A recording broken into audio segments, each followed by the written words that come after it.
Gue Adit. Kali ini gue mau cerita seram lagi.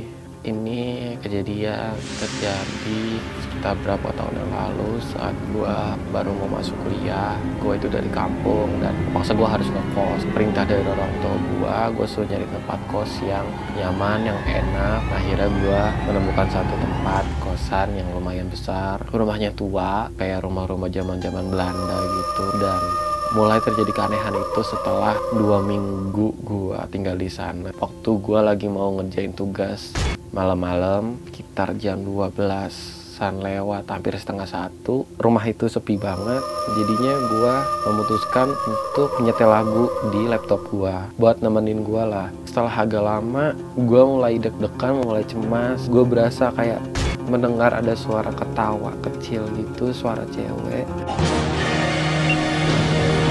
Dia ketawa, padahal di situ nggak ada siapa-siapa, gue cuma sendirian. Dan gue mendengar jelas suara ketawa itu kayak ada di dalam ruangan gue.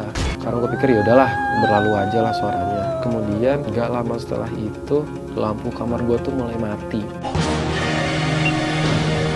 Redup, masih nyala.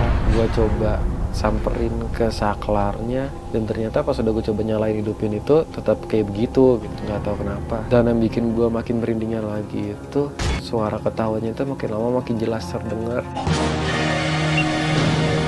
Cewek ketawanya tuh kayak ketawa seneng, antara seneng sama ngeselin gitu lah ketawanya, jadi kayak ketawa ngeledek gitu. Nggak lama dari itu gue coba buat ngelanjutin kerjaan gue tetap ngetik, dan pada saat ngetik itu gue pakai selimut setengah kaki gitu. Gue mulai makin merinding, selimut gue itu kayak ada yang gerak, kayak berasa ada yang narik.